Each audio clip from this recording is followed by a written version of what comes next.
I do all the groups and stuff.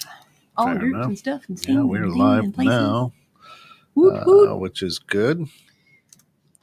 And take a second for my phone to catch up. Let me get this teed up here. There you are.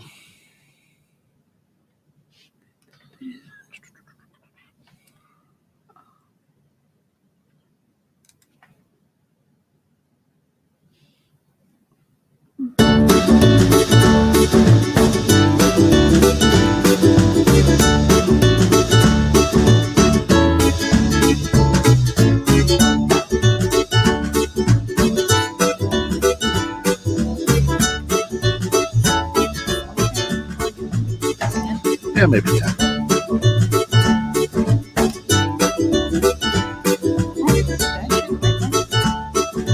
Who knows? Welcome in. That music means one thing. It's Living Low Sodium with Mary Shep. Join Mary as she tickles your taste buds with her salty wit and her exceptional palate, all whilst guiding us through the land of low sodium. Today, copycat recipes. Copy. Everybody wants to copy everything. That's it. And of course, here's some good news. Of course, Living Low Sodium, My LoSo Lifestyle is brought to you through the financial support of our good friends over at Reese's Barkery and Paul Peak. So, if you need healthy food for your animal, stop by Reese'sBarkery.com and they can help you out. All pets are welcome. They're in McHenry, right? Yep, right down on Riverside. Yep. Beautiful. Take it away. So yeah, no, it was funny. Hey, Gwen. See, now that I have an evening show, Gwen finds me every week, and she needs to get out of my head because I posted about that bread that I made. You should put some cinnamon in it. I did put some cinnamon in it. Delish. You should make a peanut butter glaze. I'm making stop. Her psychicness is in my brain, and it's kind of creeping me out. A little bit. To catch those of you up, I have too much peanut butter. It's one of those circumstances where you shouldn't have too much peanut butter. My husband would argue that because I think there's 4 tubs of it in my pantry. Don't shop hungry, or if you have a bad memory, because it's like, ooh, peanut butter cookies sound good. I think we're almost out of peanut butter. I'm going to buy some peanut butter. Get home, I have peanut butter. So I've been on a peanut butter kick, and I made a banana, ginger, cinnamon. It's delicious. Bread with peanut butter in it, and it didn't. You can't taste peanut butter. Can't taste peanut butter. It's really good though. But the ginger and the cinnamon are a nice flavor too. But yeah, so copycats. Everybody wants to copy everything, and I got to thinking about this last night as I'm making dinner. And we made what I would call more of a mock recipe versus a copycat. Sure. But it was like an Alfredo, creamy noodles with some asparagus and roasted chicken. Super simple. But I was, my husband made a comment that I don't much care for Alfredo sauce. It's not that I don't like Alfredo sauce. It's really rich. And when you have, you go to Olive Garden or something, you have a whole big platter of Alfredo and chicken or whatever. It's just a lot of really rich sauce. Yeah. So I'd rather dip my breadsticks in it than have it on my pasta. So it's not that I don't like it. I just can't have that much of it. But it was funny because I was thinking like the Alfredo sauce that Olive Garden has, if I would have added some salt and Parmesan to the sauce I made last night, I used Asiago instead. It would have been that sauce. And everybody covets these copycat things. So just quick search, and the number one things that people want to copycat are things that are horrible for you. And almost impossible to copycat. They truly are. So KFC, Cinnabons, which I have a phenomenal. Hey Deb, and Deb can probably. I think Deb's actually made my Cinnabon knockoff recipe. Olive Garden, the Panera soups, Texas Roadhouse, the rolls, and their monkey butter or whatever it's called.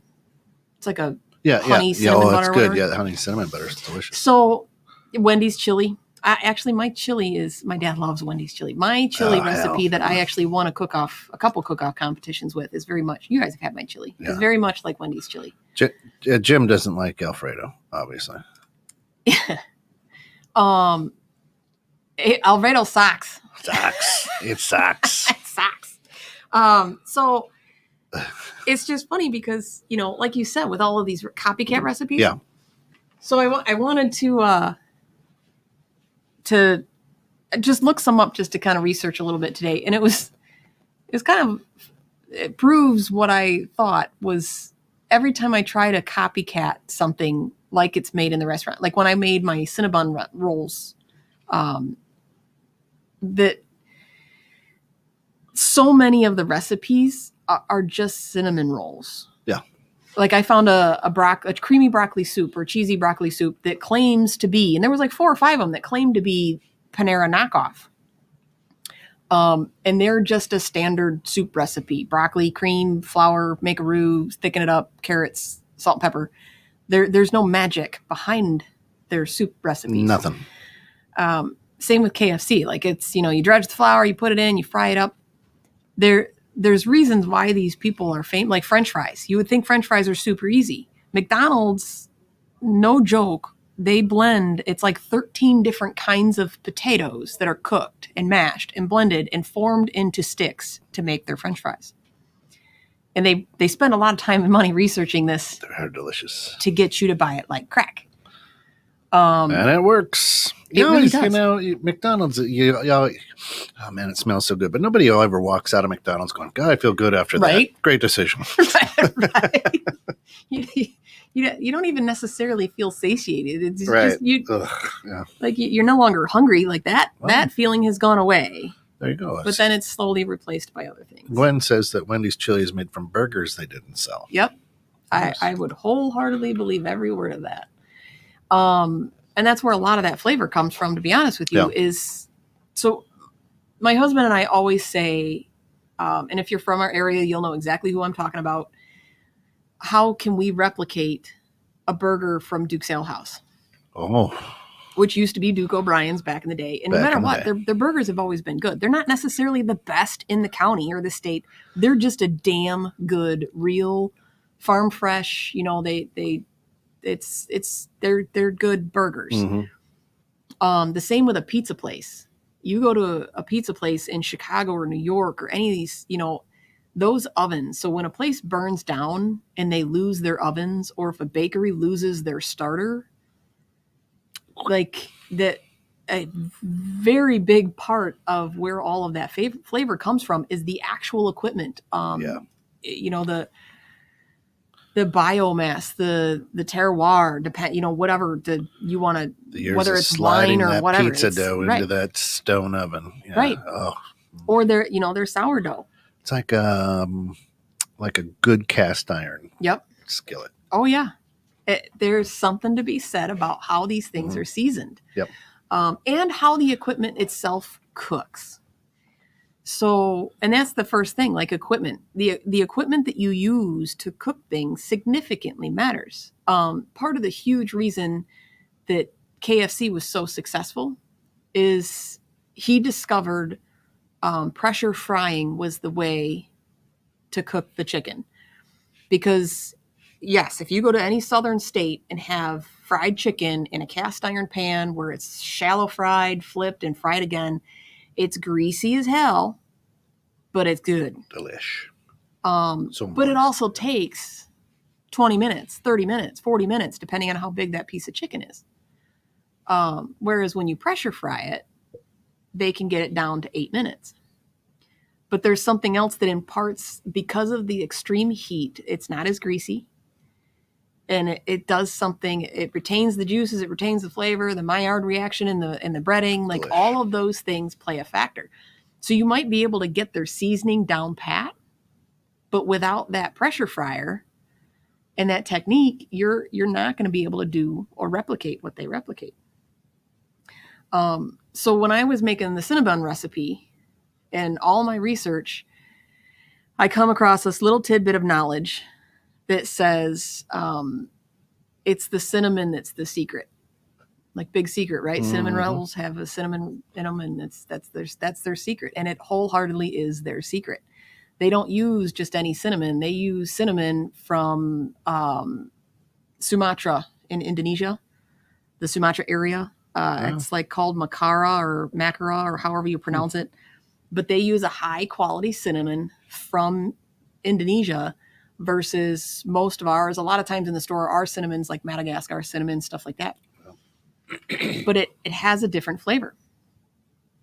And once I went and spent the money on and searched through 6 different grocery stores to find that cinnamon, finally found it. And that was what made all of the difference, was the actual cinnamon that I made the roll with. And suddenly, boom, it doesn't matter how my dough is. I've used 6 different dough recipes to make my cinnamon rolls.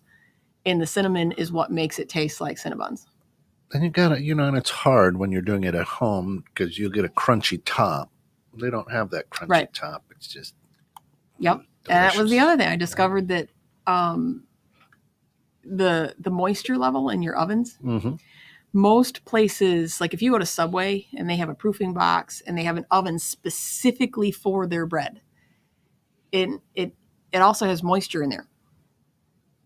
It infuses, like that they specifically keep the moisture level at a specific point because it changes how the bread bakes. So if it's super dry out like it is right now when it's negative 10 degrees out and you go to bake something, it's going to bake completely different than if it was in the summertime when it's humid. So if you put a dish of water in there, or like my baking stone that I got from Kitchen Outfitters, that if you go to an old school or old world bakery, they have these like a pizza stone, but it's a crock for bread. So either they put the bread straight on the deck of the oven and they put this dome over it to cook the dough, and the bread itself creates its own moisture. And then it's got its own little sealed pocket. And that's what my baking stone or covered baker, I think it's called, is exactly for that. I make baguettes in it, and it's delish to die for. And even the bread bowls that I made, I put a little bowl of water inside and I cook those on my pizza stone. But like when I'm watching Guy Fieri on Diners, Drive-Ins, Guy Fieri, whatever his name is, right? I don't know. He's probably going to sue us now. Guy. That's how we're going to get his attention. Yeah, and I know he's listening, Guy. So, right. He's in that kitchen, but they don't show it. Yeah, we're going to put some of this. We'll put about a pound of this. We'll get some of this, but I can't tell you what else I put in it. Right. So a lot of these recipes out there online, are they the real deal, or do they get us close enough that says, I gave it a try, now I got to go back to the restaurant? So now here's what's funny about all these So as I'm trying to build my website and it's such a pain to put all these recipes in. But so a few weeks back, I'm just sitting here laughing because I found the same recipe on 9 different blogs. Same image, same recipe, same everything, all the way down the line, same nutritional value. So when you can pay for content. Sure. For your websites. It doesn't matter what your website is. I don't care what you're selling. You can pay for content. Where did I go? Oh, you're right there. So I just thought it was hilarious that here I am busting my ass, and I'm super lazy about it because I have other things to do, and I'm not very good at staring at my computer for a long period of time. Yeah. But it's a lot of work to put the recipes in my website correctly, because I'm not just some blogger who just wants to put them up to put them up. I want to put them up because for the specific purpose of people who are low sodium or trying to watch what they're eating. So I want the nutritional specs to be as close as I can get them without actually sending them to a lab for testing. And the problem is every single one of those programs that does it for you is wrong. They're all wrong. So the potassium, because I'll have someone send me a message like, does that really have no potassium in it? Because like my husband, he's got this heart thing. He's on medication. He has to watch his potassium because his water pills are potassium sparing and blah, blah, blah. Oh, no. That's got beef in it. It's got potassium.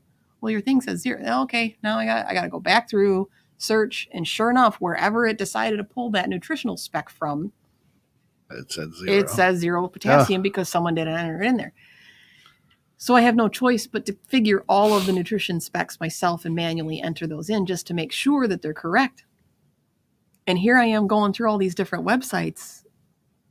And same with the copycat websites. Like, this isn't copying nothing. This is just broccoli and cream. Yeah. You know? Yeah. How hard is this? Well, that's the funny. So the many things that people or that restaurants use in their recipes, you don't find in a normal kitchen, like a pressure fryer, like xanthan gum, emulsifiers, A blast chiller. right? A blast chiller. So xanthan gum is a thickener. It's not. It comes from natural products. It's not some weird screwed up chemical. Like same with MSG, monosodium glutamate. It's just salt. And most of these things do come from natural products. And like anything else, anything is good or bad in moderation. But a small, itty bitty, tiny little bit of this stuff, like a 16th of a teaspoon in a big pot of soup, will make it the most perfectly creamy soup you've ever had. And it thickens it right up to a nice, beautiful cream soup.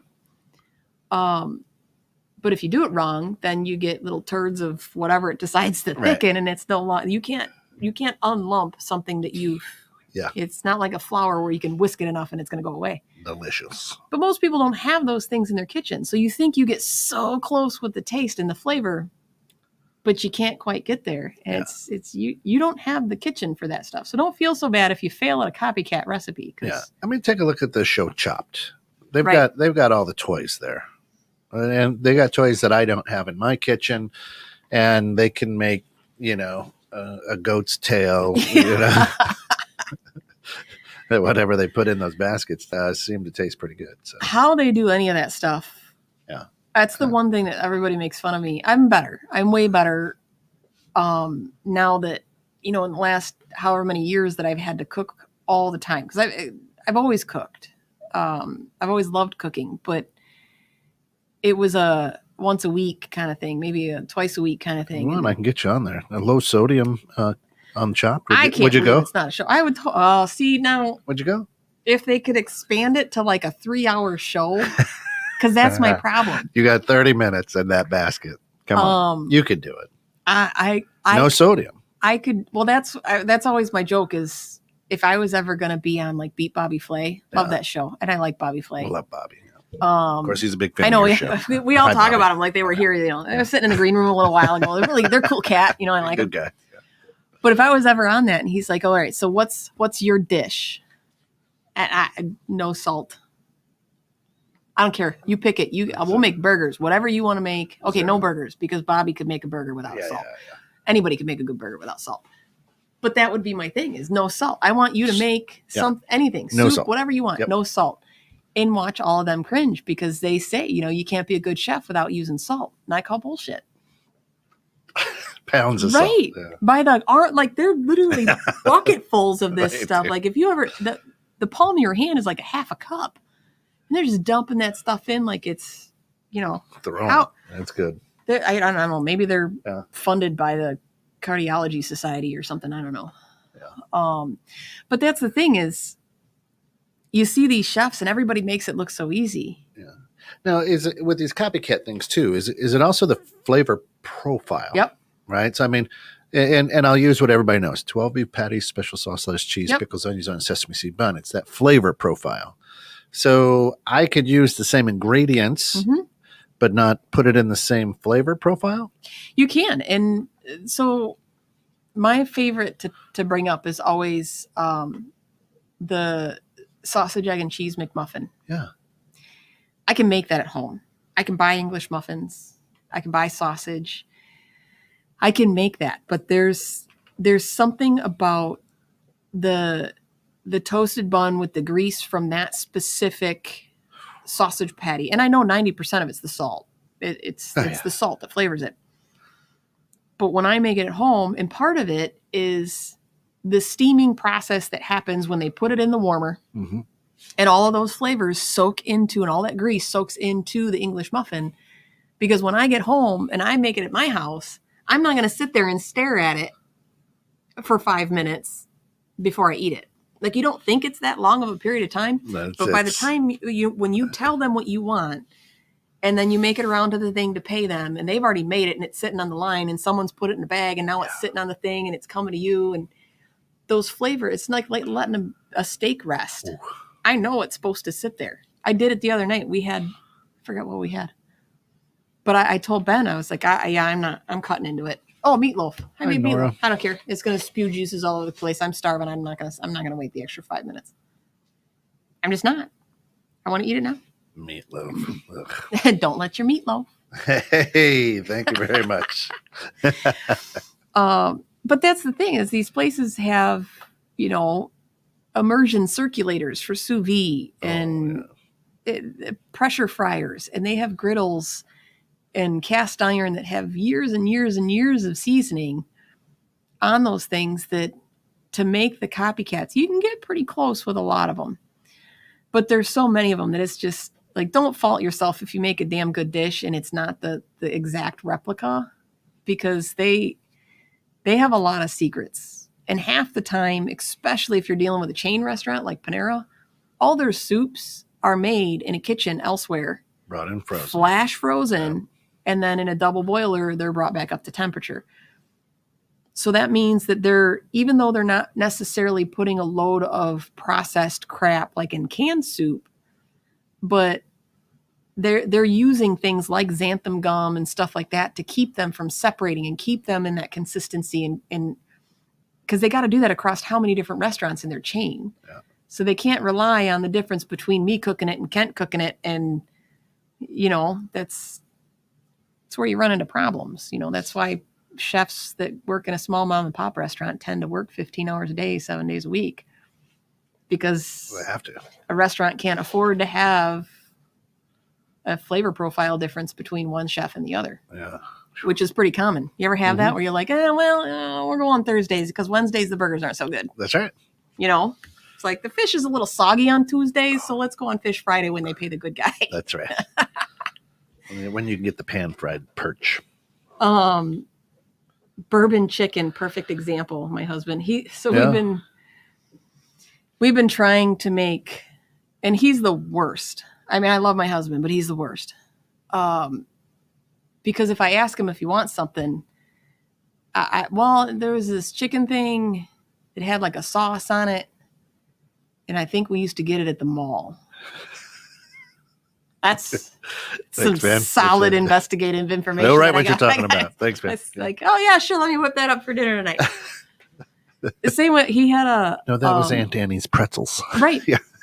Everything I can't. Panda Express, no. But no. Every restaurant I read a lot. No, that wasn't it either. I don't see. It was. I don't know. I can't remember. But it was chicken, and it was like sticky. Oh, that gives me a whole lot to go on. Chinese food? No, it wasn't Chinese food. Now I'm thoroughly confused. Right, so we discovered it was some bourbon chicken, which that came down to technique. And we've made it, I think, 3 times now. And we've got the flavor where it needs to be. But every single copycat recipe said to marinate the chicken anywhere from 2 to 3 hours, to up to overnight. And the marinade had alcohol, had bourbon in it. And I'm sitting there and, like, I don't know, man. Because whenever I try to copy something, I do it their way first. And then I change it. Their way minus the salt. But I try to follow the recipe first to see what I'm making before I try and edit it. Like, all right, I'm going to make it the way, because there was like 7 different recipes. They all said the same thing. So and of course, Ben's looking at me like, why are you, you shouldn't marinate things in alcohol. That's ceviche. Like you put fish or chicken or something in alcohol, and it literally cooks the flesh without cooking it, and it turns it to rubber, and so it's going to change the texture of the chicken. And sure as shit, that's exactly what it did. You want to use the bourbon inside the sauce, right? Yeah. So usually what you would do is marinate it in the seasons and spices, and then cook it, and then you reduce down the bourbon or wine or whatever, and that becomes the sauce after the fact. So the first couple times I was like, I followed the instructions, and this is where all of these recipes online, I'm like, do you people actually cook this shit before you, like, have you tried this recipe? Or did you just go, Yeah, I know a lot about cooking, and it sounds like it's got bourbon and pepper and paprika in it. That's what they must do. And it's got to have some sugar in there. So this sounds about right. And they throw a recipe up there because it didn't work out at all.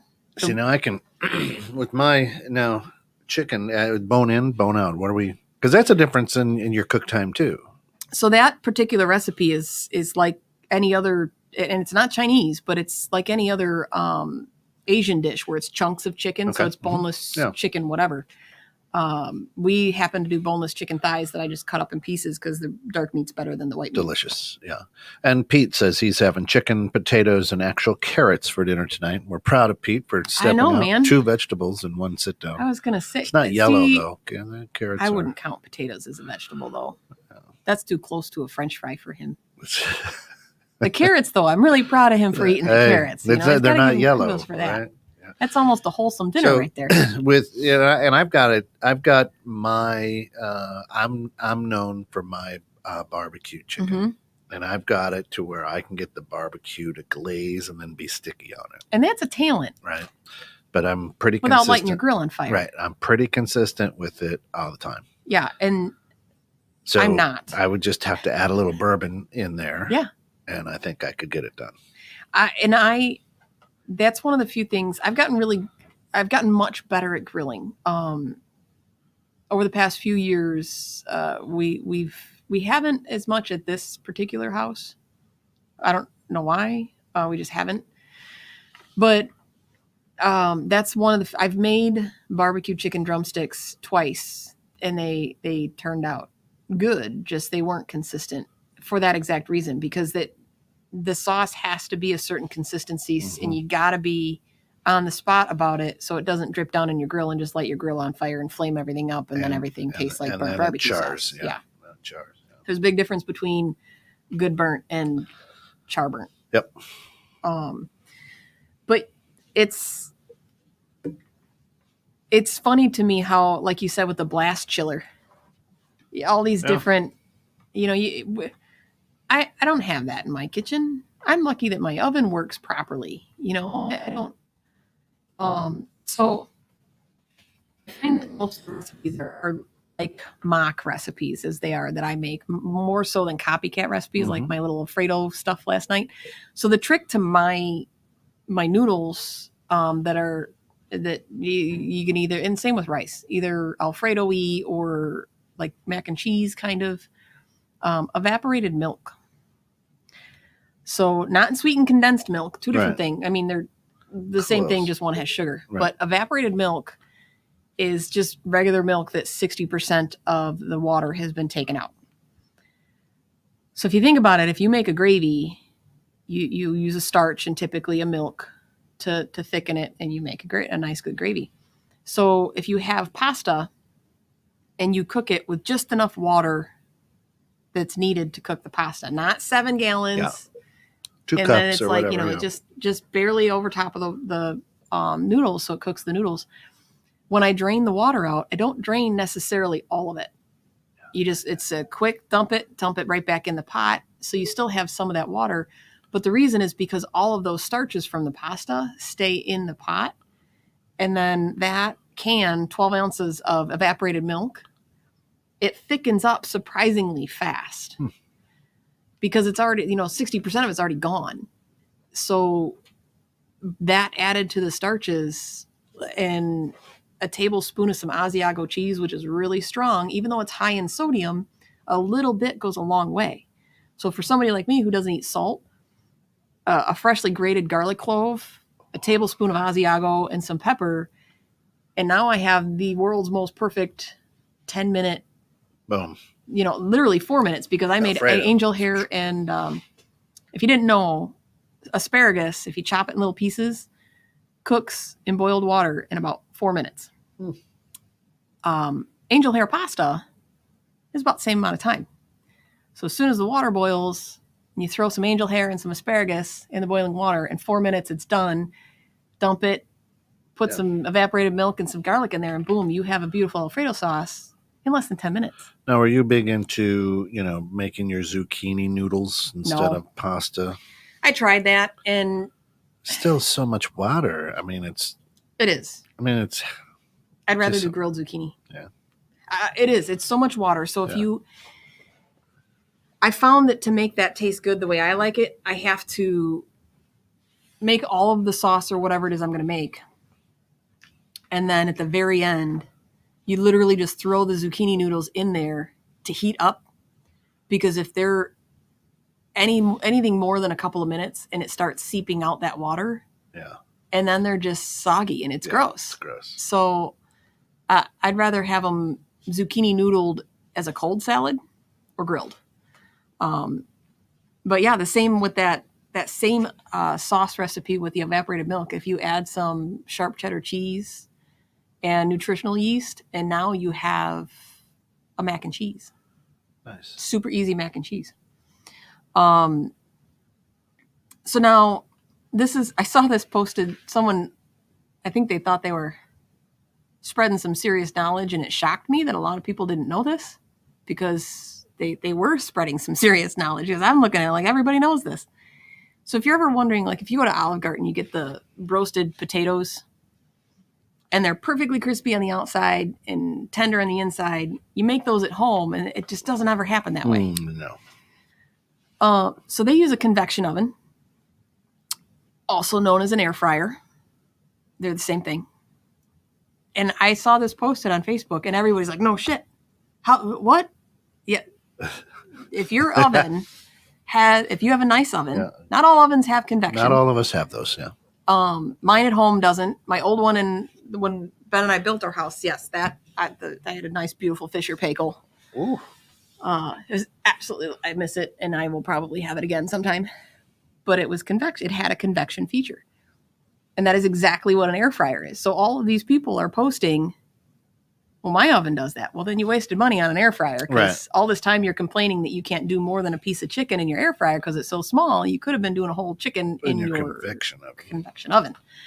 So yes, your convection oven is an air fryer if you have one. Our air fryer, you can get a lot of stuff in our air fryer. I mean, that's pretty good. It depends on how, because I can have get 5 some chicken friends patties in there. who theirs are really, really tiny. Yeah. We are lucky enough that the one that we were gifted has 3 big trays in it. So I can do a whole sheet of steak fries and some burgers. Like ours is actually pretty big. That's fantastic. But if you have a family of 4 or 5, like how the hell, what are you guys doing with your air fryer? Yeah, you got to time it out. You got to cook the potatoes first or something, and the chicken second or whatever. But we did hash browns, but I didn't turn them all brown. Ugh. They were kind of pale. They were good. Basically, these hash browns we got, I think, were leftover crinkle cuts that the factory's like, I don't know, just chop them up. We'll call them hash browns. I'm pretty sure that's what they all are. And that's always the thing that made me so angry, is somebody who, I absolutely love potatoes. Everybody knows that I love potatoes. And that was the biggest letdown when I had to go low sodium.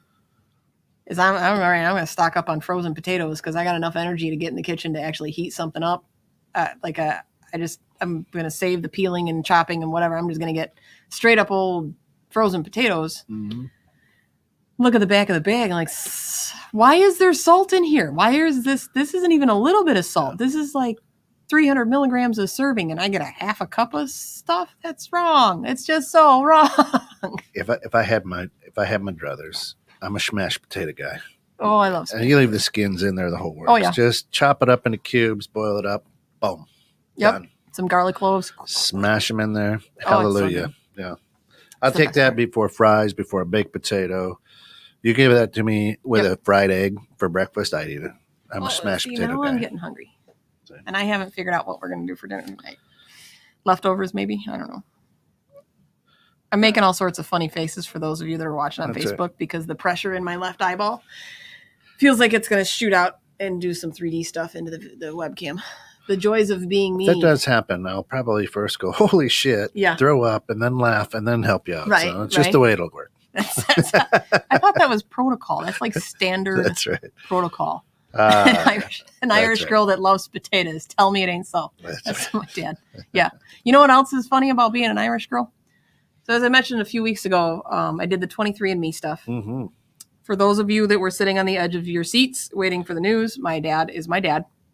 I thought that was hilarious. They actually give you a Well, little thing that fantastic. says, like, if you need someone to Congratulations. talk to in case, Hell. because I'm sure there's people who found out otherwise. Hell, congratulations. Right? Congratulations, Dad. You got a baby girl. Now, the other 10 kids. So, Yeah, right.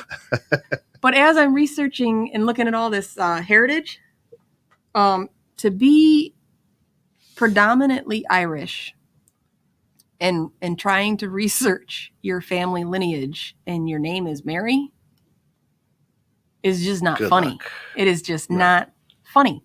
I mean, my dad's dad was married a few times. A couple of them were Mary. His mom was Mary. His dad's twin sister, I believe, was Mary. Like, we haven't even gotten past the grandfather stage. And there's just Mary after Mary after Mary after Mary. I'm like, this is insane to keep. I don't know how, like, it's going to be impossible. Well, when you're drunk, it's hard to come up with a lot of different names. Yeah. We'll Irish call this Catholic. one Mary. Huh? Yeah. All right. Irish Anyway, Catholic. we're at the bottom of the hour. Just want to welcome everybody in. You're listening to 216 The Net, my LoSo lifestyle, living low sodium with our good friend Mary Shep. Of course, we want to give a shout out to the people who help make this all possible. Reese's Barkery and Pautique. Reese's Barkery and Pautique is an independent pet supply store specializing in homemade treats, premium pet foods for your dogs and cats. They carry a variety of foods, which is fantastic. Also carry collars, leashes, toys, accessories. Truly care about your pets and their health. As a team, they're dedicated to the continued support of domesticated animals in McHenry. Stop by at 1313 North Riverside Drive in McHenry. Bring the dog, bring the cat. They're welcome to shop inside. Or call them at 815-363-7297 or check them out on the interweb at Reese's, R-E-E-S-E-S, Barkery, BARKERY.com. I'm going to have to swing by there and see if I can get something for my cats. Oh, they got treats. They got little cookies and stuff for your cats. They can make a cake for your cat. I pick on my husband because our cats are not fat. They're not. They're like 9 pounds. But when you don't see any other cat, and when you're that tiny, and if you put on a half a pound, it's noticeable. That's like if I put on 30 pounds. Like when you're this big and you gain a half a pound, you've actually put on a decent amount of weight, percentage wise. My husband's the one who likes to spoil them. He's become the cat man, so he gives them treats every night. And if 6 o'clock rolls around and he's not in the kitchen giving them a handful of treats, the two of them are sitting in the hallway looking at him like he's the worst person on Facebook. It's the funniest thing. Animals have a horrible sense of time. They don't really recognize how much time has lapsed, or right. That's why you can leave a dog home for 10 hours a day. So it's just every day he's like, I don't understand. They can't tell time. They have no sense of time. Yet every day at 6 o'clock, they're sitting in the kitchen like, hello, where's my treats? It's time it's for little the fatties. treats. Yeah. So as I'm looking through all of these different copycats and the fact that, you most of the time it comes down to something that's in the kitchen that you don't have. Yeah. An oven, something, a baking utensil, a piece of equipment, something from chemical gastronomy that you're just not going to have the ability to get a hold of, or the knowledge and how to use it. Because I have Xanthan Gum in my pantry. Ooh. I have used it. And you have to be really careful with it, because you can't just, like flour, you can't just throw it in something and whisk it up and you have to add it in a very specific, very certain way, lest you end up with a big giant brick. It will ruin your meal really, really quickly. Wow. Yeah. It'll also make it fantastic. But that's, a lot of things that have no gluten have Xanthan Gum, because it brings a texture that they want. But I was just sitting here thinking that the things that all of these cooking shows don't tell you are the tricks like that. Like, you want to cook good fish, you need to master the art of a hot pan and the patience to leave it alone. French fries, anything else. Steak, that baby's got to be hot. Right. Same, a grill, anything. And I used to, this one restaurant that I used to bartend at, And they had a grill, and the bartender, it's a very, really, really tiny place. The bartender was not only responsible for serving everybody, but cooking everything. There's no kitchen in the back. Like the grill is right behind me for 4,000 degrees with the vent right there. It was a beautiful setup. It's absolutely gorgeous setup. So I was like, I know how to cook, but like you want me to cook for your people? Like this is like you're gonna trust me to serve someone a chicken and sandwich, like fresh chicken, like not pre-cooked, heat it up. You want me to take some raw chicken and season that up, put it on the grill, and not serve it. Give somebody raw chicken on accident. Like, is there a waiver I can sign that says you won't sue me? Yeah. But that's where, right, a lot of those chefs and cooks, they use the hot pan to sear. Yep. Then they stick it right in the oven. Pan stays hot, but then it cooks the meat, right? So where I would typically cook the whole thing on the hot pan, take it from the pan, let it rest a minute, cut it, serve it, done. Well, that's that experience at that particular bar. And the owner had given me, and he says, when he said that same thing, that he can cook, but he actually had someone teach him how to use the grill and everything like that as a restaurateur, not as a home cook. Sure. And of course, that grill was leaps and bounds hotter than what I can ever get my grill at home. There's just limitation. The reason for that is you don't have a sprinkler system in your house. You don't have shutoff valves for your gas that you can just kick over because it's on the other side of your oven in case it lights your whole place on fire. Most times your grill is sitting on your deck, which you're technically not supposed to do because, grease fires and things like that and consumable or, combustibles like your deck boards. I have an outdoor kitchen. We're not friends anymore. I don't think we're friends. It's made anymore. of all reclaimed wood. Yeah. No, my grill sits right on my deck. Yeah. But and that was the thing is he showed me, we made a chicken sandwich, throws it on there, and I'm going, oh man, that's going to stick. And you can see like the chicken piece just hugged the grill grates. Yeah. I'm going, there is no way this is coming up. There's no way. Sure enough, he says, no, we're going to make a cocktail. We walked over here and he'd turn around and look at it, and he'd look at it, and he waited. And of course, the little strips of it were black. Sure. Good grill lines. But the second you can see it start coming back away from that grill, and he just pulled it up, flips it, not a bit of it stuck. I was like, man, what? That's fantastic. That's good. So it opened my eyes to realizing that so much you think you have technique. Yeah. And then someone shows you the right way. And there's a quote that I'm probably going to butcher, and I cannot remember for the life of me who said it. Something along the lines of the problem isn't ignorance; it's the illusion of knowledge. I'd have to look it up to see who wrote it, but it's one of my favorite quotes. Because I do like that. It doesn't necessarily mean that you're wrong. It means you have the illusion of knowledge. So if you went all your life thinking that 2 + 2 is 6, and that's how you were taught, that's how you were raised, that's how everything down to the core of your being is you were known. And then somebody comes along and says, okay, this is how math works. That's not the case. And now you've become educated. And that's the thing is it's ignorance and stupidity is not the problem. It's the illusion of knowledge. And I thought I knew how to cook chicken. I thought I knew how to grill. I thought I was a damn good cook. And in 3 seconds, it was about 4 minutes each side. I have forever cooked chicken the same way. Throw it on the grill and leave it. And almost everything that my husband and we crank the grill as high as it'll possibly go. Yeah. And it's almost always 4 minutes each side. For years and years and years and years, I eat my steak like shoe leather. It's got to be cooked all the way through. No blood, blah, blah, blah. Until one day I'm down at a steakhouse in Chicago and they bring this thing out medium rare and I don't even have to chew it. Yeah. Right? And I was like, what have I been missing all these years?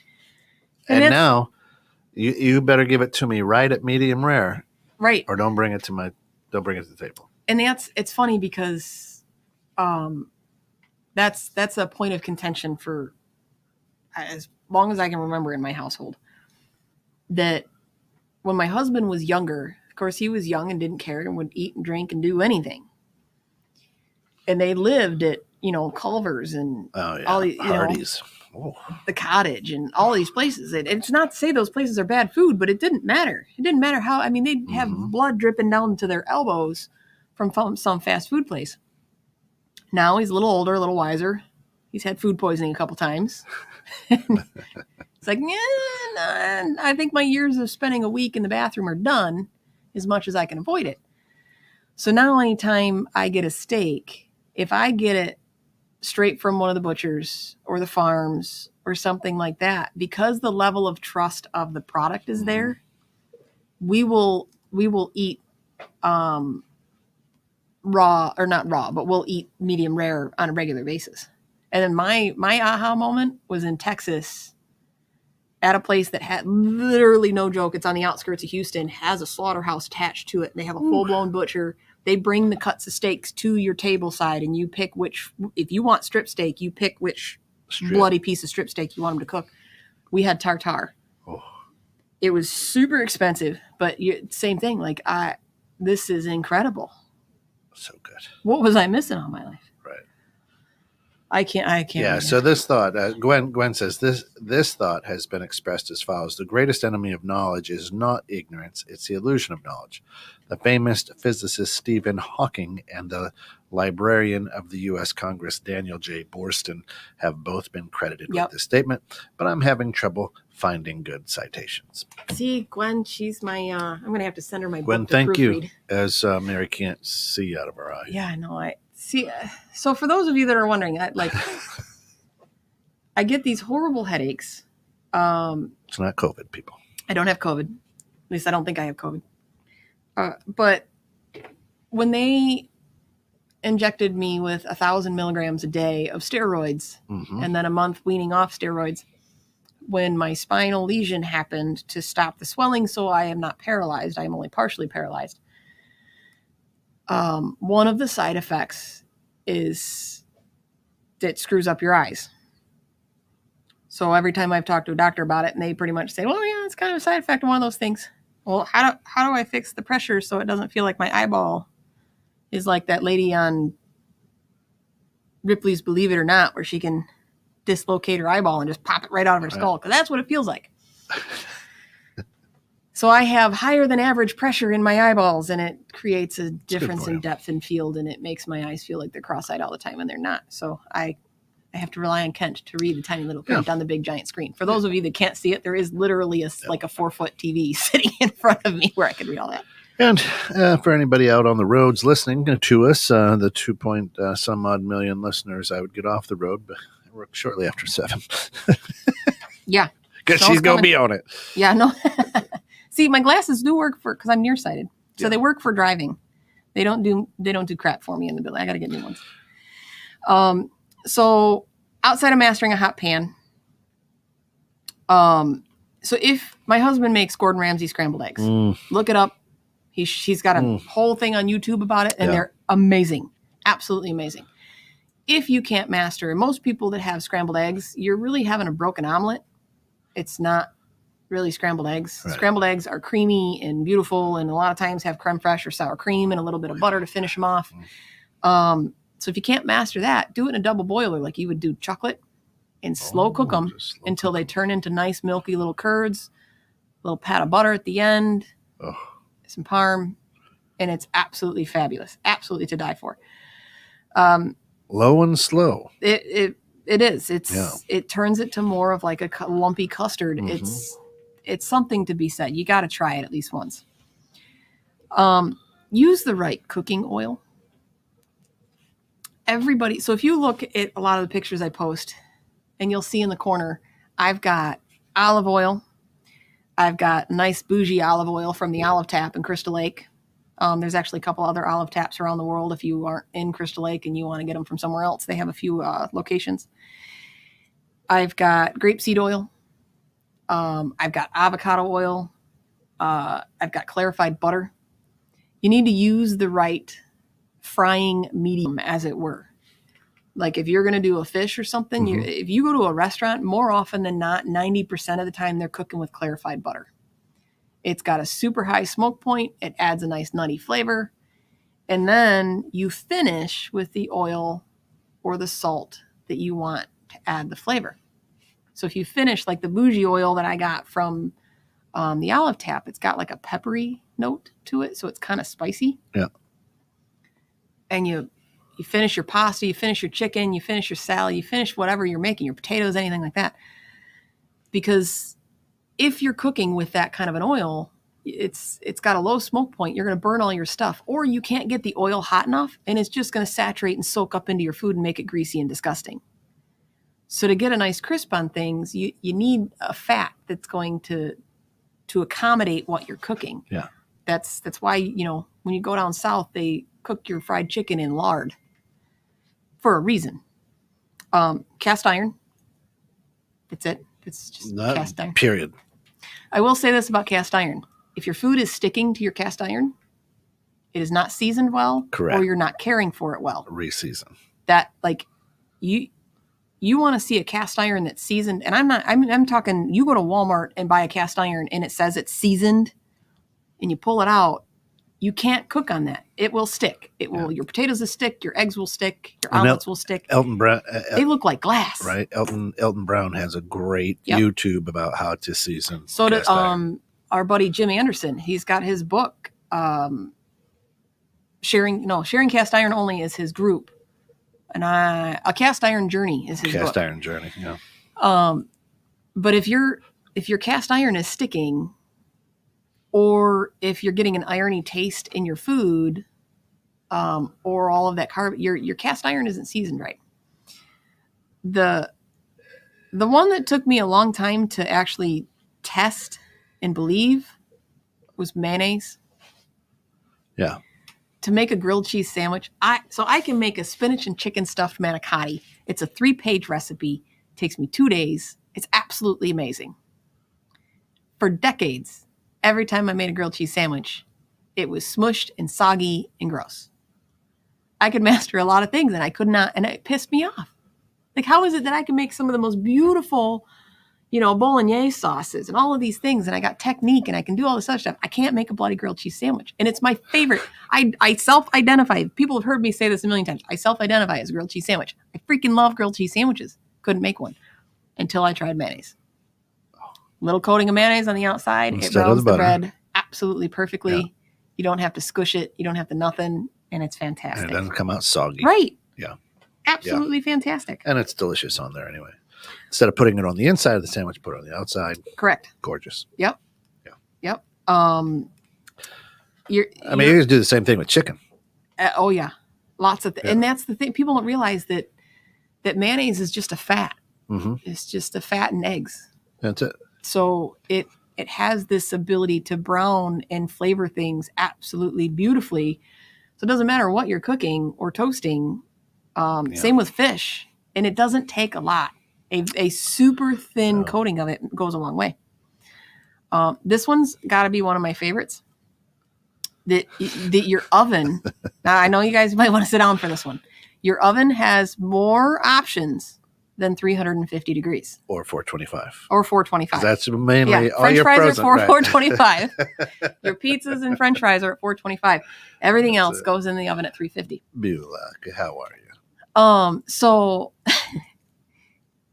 I in my journey to make bread, I'm not ashamed to admit that is pretty much when I started using something. And even my husband, he's like, 250. Can the oven go to 500? Can it? Well, I don't know. I'm going to keep hitting this little button until it like, it sure does. Yeah. Like if it's not meant to go to 500, then it's not going to, but that was the best bread I ever made, was at 500 degrees. And sure enough, you start reading and researching and you go to any bakery, any steakhouse, any pizza place, like the deck in their ovens are like 2,000 degrees. Now your oven at home you might get lucky if it goes to 500 or 550, unless you've got a commercial grade oven. Same with your grill. Like it's the temperature in the dome on that little thermometer that reads in your grill is not actually the temperature that's on the grill deck. Right. But maybe try things a little bit different and not necessarily cook everything in anything at 350 degrees. That's right. Unless you want to do low and slow. I think I made this for you guys. I made a pesto out of radishes once. Yeah, I think so. Here, yeah. Yeah. But I think Pete ate it all. He has a tendency to do that. Yeah. And now it smells like something's living in that fridge. I'm not gonna lie, it does a little bit. I was looking to see if there was any coffee, and then and we're out of yeah, we're out of coffee, Pete. I know. Sitting here, maybe that's why my eyeball wants to feel like it's gonna. Since it's going through caffeine withdrawal. National Pancake Day tomorrow, and I will be on here tomorrow with my pancakes. Anything Goes with Bremer and Jones, we'll be doing a pancake throwdown. I'll make sure I get some coffee here. That would be fantastic. But yeah, the tops of vegetables. And it kind of makes, now that I know this, it makes me angry that when I buy vegetables at the grocery store, there's no tops. Carrot tops are gone. The celery tops are gone. Pesto. Celery leaves make amazing everything. Like to add them to your salad, I don't like the ribs in celery. I just don't. I don't feel like I'm flossing my teeth. I'm just not a big fan of it. Yeah. But the leaves from the celery, it's a really, really strong celery flavor. So I love using it in pestos and in soups and on salads or just on the top of dishes, on the top of potatoes. That's speaking of celery, and we were speaking of chili earlier. My mother-in-law and my wife put celery in their chili. Too. You do too? Mm-hmm. Why? All it is water. It's the flavor. I can't really get ground celery seed with you can get celery seed, the celery salt. So I like the flavor of celery, and more and more often I tend to use the leaves and the tender bits, the heart of the celery versus the actual stalks of the celery. And it stinks because my husband and I aren't, we don't.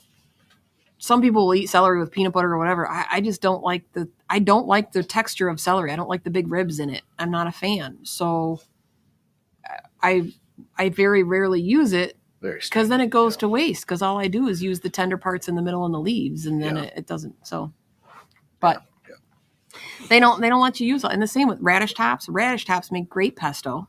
Same with carrot tops. All of them. They make your beet greens. Oh, that's really good. Sauteed beet greens. Oh, yeah, but again, you go to the store and dandelion greens. Yeah, dandelion greens. That's the one that cracks me up. They're really expensive. You can get some in your yard. It's the same. Like people are like, oh, it's got to be. No, it's not different. It's not a different species. It's not a different breed. It's not a different line. It is literally the exact same thing that you spend thousands of dollars every year trying to eradicate in your front yard. Right. That's it. It's super tasty, really healthy for you. And so is dandelion, even though I can't have wine anymore. Dandelion wine is really good. Dandelion wine. In my PS for today, as I was researching everything, trying to find copycat recipes to talk about, food websites, the ads, I get it. They make you money, but they just need to stop. Jeez. Crash my phone. Oh my God, yeah. The one had 3 videos gone. Do you want me to read your recipe or do you want me to watch the videos? Pop up. It's horrible. And none of the videos have anything to do with food. No, it's cars. Right. Yeah, I don't need tires. I got a brand new car. What do I? No. That's right. Yeah, all of it just... See, now I'm hungry. Talking about celery and chili, and I want all of that stuff. And the one thing I forgot to mention, because my glasses were sitting on top of them, one of the first copycat recipes that I did when I went low sodium was my logo. Yeah. I guess you call it a logo. My icon, my thing that you see on all of my pages. Your rolls. The bread rolls. Yeah. I used to have a customer when I did mortgages that would always insist on taking me to Bob Chin's. So if anybody is from the Chicagoland area. Right there, everybody. Look at right there online. Yep. There you are. If you're from the Chicagoland area, chances are you know what Bob Chin's in. It's not a big chain. It's a family-owned restaurant. It's a steak and lobster kind of place. Yep. But when you go there, it's complimentary garlic rolls. And they are saturated in butter and garlic and salt.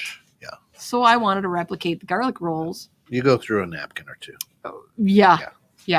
I'm surprised they don't give you a dish towel when you sit down. There's literally a pool of butter in the bottom of the rolls, which So is what good. makes it fantastic. So good. So that was the first copycat recipe I wanted to make, is to make those garlic rolls, and that ended up being my my logo. And it's in a cast iron skillet, because the way to get the crusty, crunchy, golden brown butteriness on the bottom of them, it doesn't mean I don't make them without cast iron. If I make a big batch, I'll put them in a tin or whatever. But there's just something about the crustiness from the cast iron, and then the garlic on top, and it's that and my cinnamon rolls have to be my two favorite copycat recipes that I've ever made. Absolutely. And they're both delicious. Yeah. Not necessarily great for you. No. 7,000 calories later, but they're fantastic. And that's going to pull us into the top of the hour, which we've had just a fun time here. Here tonight. I'll be back tomorrow with some. I haven't decided what pancakes I'm going to make. Tune in tomorrow at 6 p.m. for Anything Goes with Bremer and Jones. It's National Pancake Day tomorrow. So if you don't have plans, stop by IHOP. I'm sure they'll throw in a couple for you. But we're going to have a pancake throwdown here on Anything Goes with Bremer and Jones. And I'm going to tell you what, it's one you don't want to miss. I'm going to be cooking some pancakes. You're going to be cooking some pancakes. Yeah, cook them. Can I just bring them? You can bring them. Whatever. I might just bring in my little griddle right here. We'll make up some pancakes. But for all of us here at 216net, thanks for getting caught in the net. You've been listening to My LoSo Lifestyle, Living Low Sodium with Mary Shep. And of course, thanks so much to our good friends over at Reese's Bakery and Pautique for helping us out. Now, come back immediately in 15 minutes for It's Your Move with the founder and CEO of DDOE. Take care, everybody.